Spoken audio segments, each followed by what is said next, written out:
नमस्कार प्यारे विद्यार्थियों, मैं Mahendra Walia YouTube channel maths with Walia sir में आप सभी का हार्दिक स्वागत करता हूं। जैसा कि आप सभी को पता है, अपनी एसएससी जीडी 2026 के पेपर के लिए अपने पास सिलेक्शन वाली क्लास की सीरीज चल रही है, जिसकी आज है क्लास नंबर 4। मैंने एक स्क्वायर की क्लास डाली थी, 2% की क्लास डाली थी। प्रतिशत के 5 टाइप के पर्सन अपन डिस्कस कर चुके हैं। आज 6 टाइप के पर्सन अपन स्टार्ट करेंगे। प्रतिशत अपने चल रहा है, प्रतिशत की पहले मैं 2 क्लास डाल चुका हूं, उनको आप देख लीजिएगा। अब देखिए, आज अपन बात करते हैं टाइप नंबर 6 की। ठीक है, अब देखिए यहां से अगर अपन बात करें तो आज अपने बात करते हैं, जैसे थोड़ी सी एक बात कर लेते हैं। जैसे पहला प्रश्न है, किसी मूवी टिकट के मूल्य में 18% की वृद्धि हो गई। टिकट के मूल्य में वृद्धि होने के कारण दर्शकों की संख्या 25% कम हो गई। तो बताओ आय में, इनकम में कितना फर्क पड़ा। देखो एक छोटी सी बात है, इस टाइप के प्रश्नों को करने के लिए एक छोटा सा फॉर्मूला आता है, A plus B plus A B upon में कितना 100। अगर मान लीजिए कि यहां पे जब भी वृद्धि होती है तो वैल्यू किसकी लेते हैं, प्लस की, और जब भी अपने पास यहां पे कमी होती है तो वैल्यू किसकी लेते हैं, माइनस की। याद रखिएगा, जब भी दो वृद्धि दे रखी हो, दो कमी दे रखी हो, एक कमी दे रखी हो, एक वृद्धि दे रखी हो, और ओवरऑल आपसे पूछे ना, तो हमेशा एक फॉर्मूला लगा दो, A plus B, A B upon में कितना 100। एक चीज और बात जो याद रखनी है वो ये है कि अगर वस्तु की कीमत 100 रुपए है और 25% की वृद्धि होती है तो अपने पास 125 अपन लेंगे, तब अपने पास 25 की प्राइस में उसके क्या हो जाएगी, वृद्धि हो जाएगी। तो एक चीज ये ध्यान रखनी है। देखो अब मैं इस फॉर्मूले का यूज करके इस पर्सन का उत्तर निकालता हूं। देखो कितने परसेंट की वृद्धि हुई, 18% की। तो अपने पास प्लस का कितना, 18। कमी कितने की हुई, बताओ कमी कितने की हुई, 25 की कमी हुई। तो माइनस के कितने, 18 25। आप बताओ माइनस और प्लस को मल्टीप्लाई करेंगे तो क्या आएगा, बताओ ए और बी को मल्टीप्लाई करोगे तो अपने पास प्लस माइनस ही आएगा। तो अपने पास प्लस आएगा क्या माइनस आएगा, तो माइनस प्लस को मल्टीप्लाई करेंगे तो हमेशा क्या आएगा, प्लस आएगा। अब देखो हाँ ना जो भी है, आप बैठे बैठे वहां पे थोड़ा बहुत कुछ बताया करो, और मैं कह रहा हूं पेन और नोटबुक रखो, मैं करवाऊं उससे पहले करने की कोशिश किया करो। जीडी के लिए 100 से 125 क्वेश्चन मैं प्रतिशत में करवा देता हूं, इससे ज्यादा फिर आपको जरूरत भी नहीं है। एसएससी जीडी का पेपर आप आराम से क्वालिफाई कर सकते हो। जितने जितने टाइप के मैं प्रश्न करवा रहा हूं उनको थोड़ा सा पढ़ लो, उस टाइप के प्रश्नों की प्रैक्टिस कर लेना बस। अब देखो यहाँ पे 25 को 8 से कितना, 200। अब बताओ एक प्लस होगा और एक माइनस होगा तो हमेशा क्या आएगा, माइनस ही आएगा। अब बताओ 25 को 8 से 200, 25 को 1 से 25, 25 और 20 कितना, 45। अब यहाँ पे देखो बटे में कितना 100, दो छोड़ के जीरो से जीरो यहाँ पॉइंट लगा दो। अब बताओ माइनस माइनस में जुड़ेगा तो 25 और 4 कितना, 29 पॉइंट कितना 5, माइनस का और प्लस का कितना 18। तो अपने पास डिफरेंस आ गया माइनस 11 पॉइंट कितना 5। तो मतलब 11.5% की क्या हुई है, कमी। तो अपने पास आ जाएगा उत्तर 11.5% की क्या हुई है, कमी। ठीक है, देखिए फॉर्मूले का ध्यान रखिएगा, ये वाली बात। अब चलो नेक्स्ट पर्सन पे बात करते हैं। अपने पास नेक्स्ट पर्सन देखो, एक मूल्य में 24% की कमी हो जाने से तो उसके उपभोग को कितने परसेंट की वृद्धि करनी जानी चाहिए कि वह में अपरिवर्तित रहे। अब देखो ये पर्सन थोड़ा सा अलग है। मैं ये कह रहा हूं कि आप सीधी सी चीजें सोचो, वस्तु का मूल्य है ना, कितना परसेंट बढ़ा है, 24% बढ़ा है, तो खर्चा भी कितना बढ़ेगा, 24% ही बढ़ेगा। जैसे पहले कोई वस्तु कितने की आती थी, 100 की आती थी, अब कितने की, 24% की क्या हुई है, कमी हुई है। तो अपने पास 24% की कमी हुई है, तो अब कितने की आएगी, 76 की आएगी। पहले कोई वस्तु 100 की आती थी, अब कितने की, 24 की आएगी। तो उपभोग को कितने परसेंट की वृद्धि कर दी जाए कि वह क्या है, अपरिवर्तित रहे। बताओ वह पहले खर्चा कितना था, 100 था, अब कितना हो रहा है, 76। करना कितना है, 100 ही करना है। तो बताओ अब खर्चा हो कितना रहा है, 76, करना कितना है 100। तो बताओ कितने की कमी करेगा, 24 की, किस पे, 76 पे, और मल्टीप्लाई कितना 100। अब मान लो आप 4 से काटते हैं तो 19 से, और 4 से कितना 25, 25 को 40 से करते हैं तो अपने पास 600। 24 को 25 से, देखो 25 को 4 से 100, 10 कैरी, 25 को 2 से 50 और 10 60। 19 का भाग देंगे तो 19 से कितनी बार, 3 बार, 57। कितना बच गया, 3, 30। 19 से कितनी बार, एक बार, 31 पॉइंट समथिंग कुछ आएगा। अब देखो चारों ऑप्शन में एक ही ऑप्शन है, 31 पॉइंट कितना 5। तो अपने पास उत्तर आ जाएगा 31 पॉइंट कितना 5। ये पर्सन ए प्लस बी नहीं लगेगा, इसमें डायरेक्ट सीधी सी चीजें सोचो कि मूल्य में कमी हुई है, तो पहले कोई वस्तु 100 की आती थी, अब कितने की आती है, 76 की आती है। तो अपने अपने पास वापस 100 बनाना है तो क्या करना पड़ेगा, तो बताओ कितने प्रतिशत, वह में अपने पास उत्तर आ जाएगा 31 पॉइंट कितना 5। चलिए नेक्स्ट पर्सन की बात करते हैं। किसी वस्तु पर लगाए गए कर में 17% की कमी हुई, तो बताओ माइनस का कितना 17, ए प्लस बी लग जाएगा। और उसकी खपत में 17% की वृद्धि हुई, तो बताओ प्लस का कितना 17। आप बताओ वो कह रहा है राजस्व प्रतिशत। तो अगर अपने पास जो वस्तु थी उसका कर 17% कम हो गया और खपत है वो 17% की क्या हो गई, वृद्धि हो गई, तो अब बताओ माइनस प्लस को मल्टीप्लाई करेंगे, -17 को 289 और अपॉन में कितना 100। अब बताओ यहाँ 100 हटाएंगे तो 2 छोड़ के पॉइंट, 17 से 17 कैंसिल, तो अपने पास माइनस का आ रहा है 2 पॉइंट कितना 89%। तो 89% की क्या हो जाएगी कमी, तो 2.89% की क्या हो जाएगी कमी। अब देखो इसमें वृद्धि भी दे रखा है कमी भी दे रखा है, तो उत्तर क्या आएगा, कमी आएगा, ये भी ध्यान रखना है जल्दबाजी में कहीं 289। चलिए नेक्स्ट पर्सन की बात करते हैं।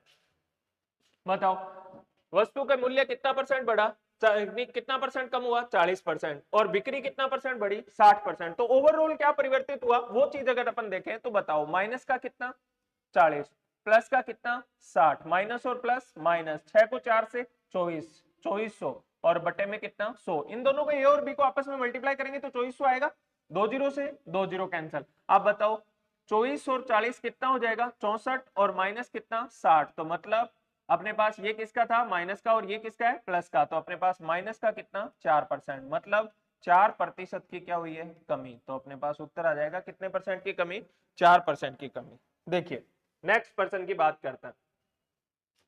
अब बताओ खाद्य तेल की कीमत में वृद्धि हुई है कितने परसेंट की, 45% की। बजट को संतुलित बनाए रखने के लिए रेखा इस तेल की खपत को कितना परसेंट कम कर देती है, 20% कम कर देती है। बताओ खाद्य तेल में वृद्धि कितनी हुई 45, रेखा ने कम कितना लिया 20%।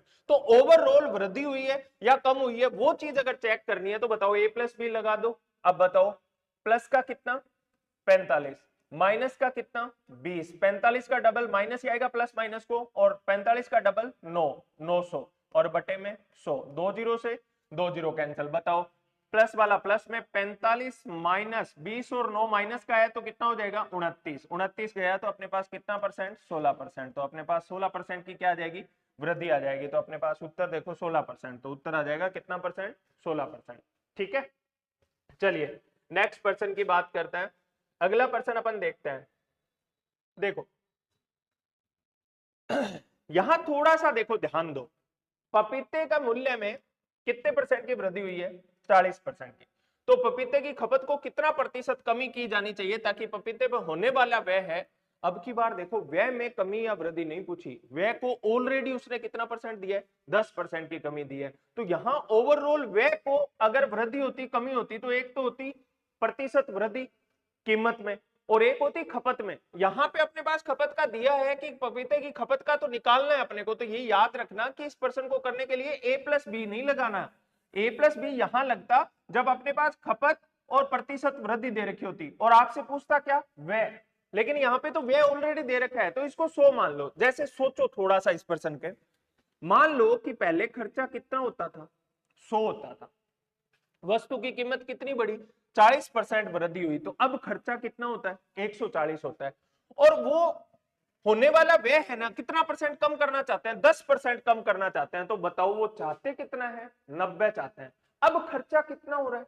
140, चाहते कितना है 90 चाहते हैं, तो बताओ फिर 90 चाहते हैं तो खपत हो कितनी रही है 140, चाहनी कितनी है 90, तो बताओ यहां से यहां आने में कितने की कमी 50 की, किस पे 140 पे, और मल्टीप्लाई कितना 100, 50 की तो कमी होगी। अब बताओ यहाँ पे 0 से 0, यहाँ 7, यहाँ 2 से काटेंगे तो 50, अब अपने पास आ जाएगा 250 बटा कितना 7, 7 से 3 बार 21, कितना बच गया 4, 40, 7 से 5 बार 35, पॉइंट लगा दो। अब अपने पास बताओ कितना बचा 21, 40, 35, 5, 50, कितनी बार 7 बार, तो अपने पास 35.7% की क्या होगी 35.7%, अपने पास क्या हो गया 35.7%। देखो एक ही ऑप्शन है ठीक है, और ये वैसे पूछा जाता कि इसके आगे दे रखी होती कमी या वृद्धि, तो अपने पास 35.7% क्या करना पड़ता कम करना पड़ता। तो याद रखना 40% ये जो वृद्धि है ना भाव में और खपत में भी दे रखी होती और आपसे व्यय पूछता तब तो आपसे ए प्लस बी लगाना है, लेकिन अगर व्यय की डिटेल दे रखी है और प्रतिशत वृद्धि या कमी दे रखी है और आपसे खपत पूछे तो हमेशा 100 मान के आप इस तरीके से कर सकते हैं। ठीक है चलिए नेक्स्ट पर्सन की बात करते हैं। यदि एक पेट्रोल की कीमत में 25% की वृद्धि हो जाती है तो व्यय का समान रखने के लिए एक व्यक्ति उसकी खपत में कितने परसेंट की कमी करे। अब देखो यहाँ पे पिछली बार की तरह खपत का ही पूछा है, क्या पूछा है? खपत का ही पूछा है। और व्यय दे रखा है, व्यय को क्या रखना है? समान रखना है। तो समान रखना है तो फिर ए प्लस बी नहीं लगेगा, ए प्लस बी लगेगा कीमत और खपत के लिए, और व्यय के बारे में पूछता तब। अब देखो इसमें अपने पास मान लेते हैं कि पहले कितना था 100, वस्तु की कीमत 25 बढ़ गई। अब वो कह रहा है पहले वाला खर्चा है उसको बराबर ही रखना है, तो रखना कितना है? 100 रखना है। अभी खर्चा कितना हो रहा है? 125, रखना कितना है? 100। तो बताओ कितने की कमी? 25 की। किस पे? 125 पे। और मल्टीप्लाई प्रतिशत कितना? 100। देखो 25 की कमी हो रही है, तो अपने पास यहां से कितनी बार? 5 बार। 5 से काटेंगे तो कितना परसेंट? 20%। तो अपने पास उत्तर आ जाएगा कितना परसेंट? 20%। तो अपने पास उत्तर आ गया कितना परसेंट? 20%। देखिए नेक्स्ट पर्सन की बात करते हैं। आलू की कीमत 18 रुपए से बढ़कर 25 रुपए हो जाती है, तो आलू के उपयोग में कितने प्रतिशत की कमी की जाए ताकि खर्च न बढ़े? अब बताओ आलू का खर्च था कितना? 18, हुआ कितना? 25। वापस कितना करना है? 18 ही करना है ना, कीमत ना बढ़े, वो कह ही रहा है। तो अब बताओ यहां से यहां जाने में कितने की कमी? 7 की। किस पे? 25 पे। और मल्टीप्लाई कितना? 100। अब बताओ 4 बार तो कितना परसेंट? 28%। तो अपने पास उत्तर आ जाएगा कितना परसेंट? 28%। देखो बहुत छोटे छोटे पर्सन है, दो टाइप के पर्सन है, अपन इनको समझ लेते हैं तो बस। व्यय कभी भी व्यय की बात करें ना तो हमेशा 100 मान के करो, और अगर अपने को खपत और प्राइस में वृद्धि या कमी दे रखी है और व्यय की बात कर रहा है कि बढ़ाए या घटाए, तो फिर ए प्लस बी वाले फॉर्मूले से करो। ठीक है, चलिए नेक्स्ट पर्सन की बात करते हैं। अब देखो टाइप कितना हो गया? 6 हो गया। अब बात करते हैं टाइप कौन से की? 7th की।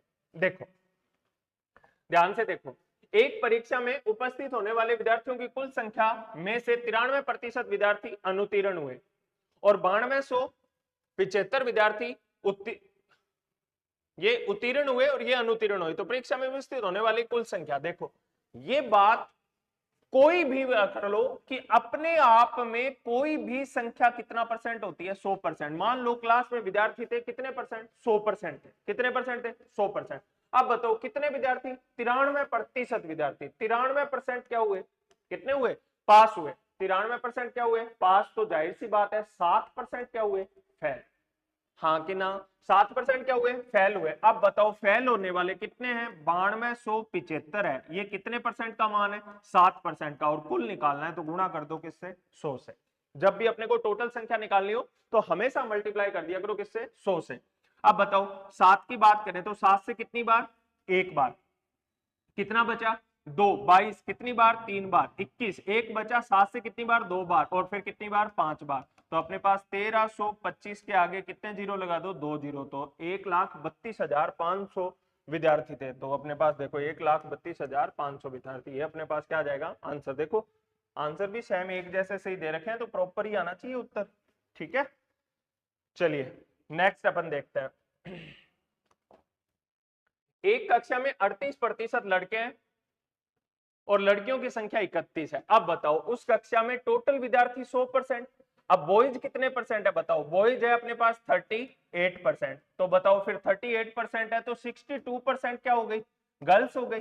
अब गर्ल्स है कितनी? 31। तो 31 किसका मान है? 62 का, है ना। अब बताओ कक्षा में लड़कों की संख्या, देखो बेशक के नहीं है, यहाँ पे बॉयज की संख्या पूछी है। देखो बॉयज की संख्या, तो बताओ बॉयज कितना परसेंट है? 38% है। तो यहां से इससे 2 बार और 2 से कितना? 19। तो अपने पास बॉयज हो जाएंगे कितने?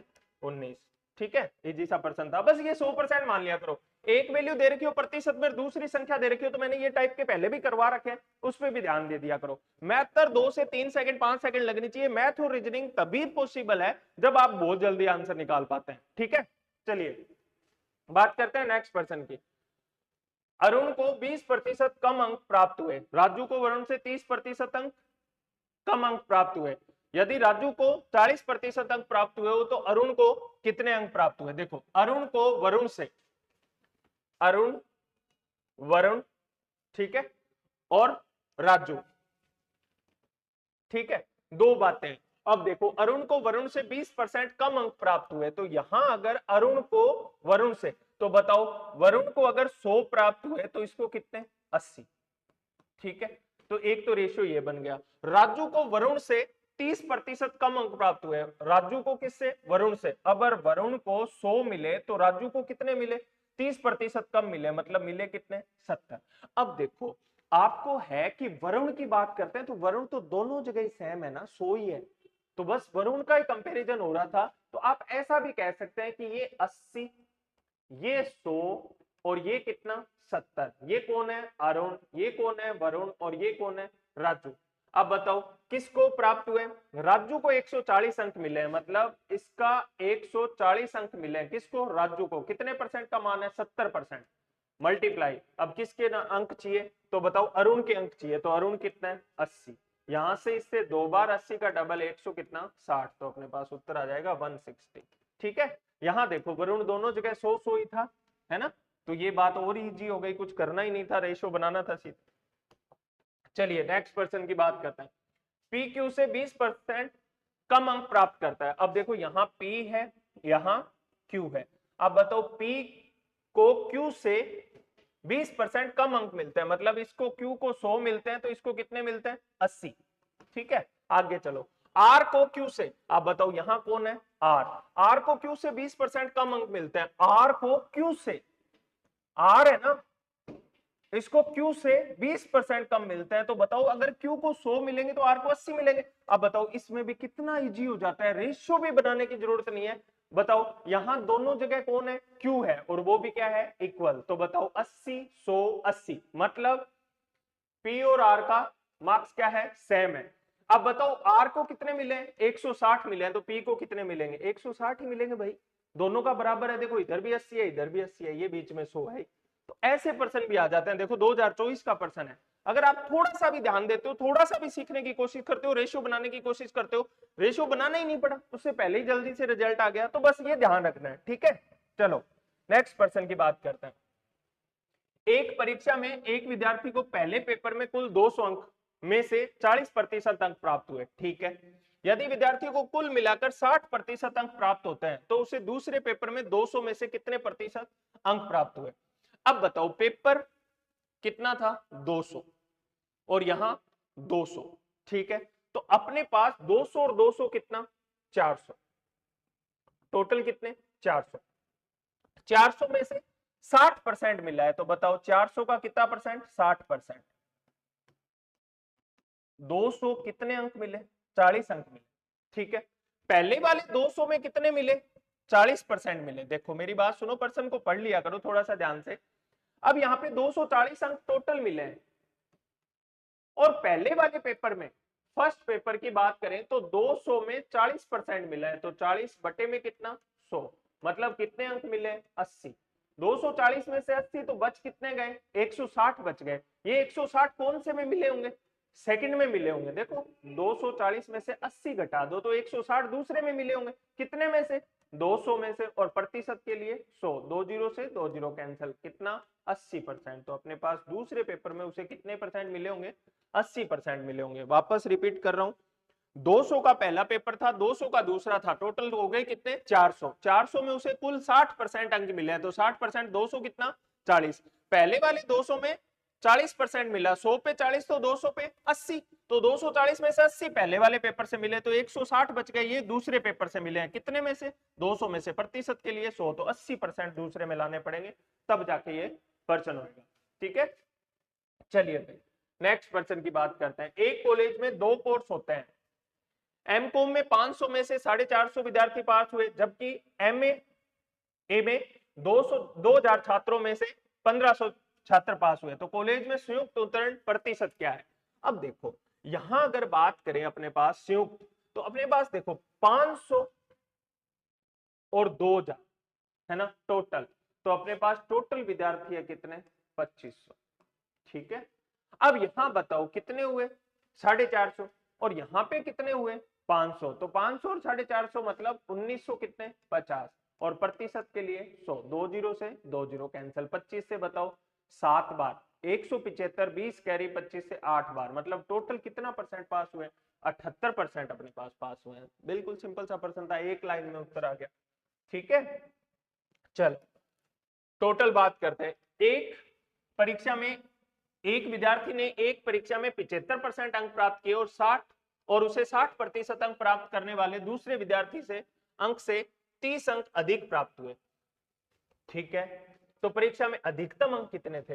अब देखो कुछ नहीं दे रखा।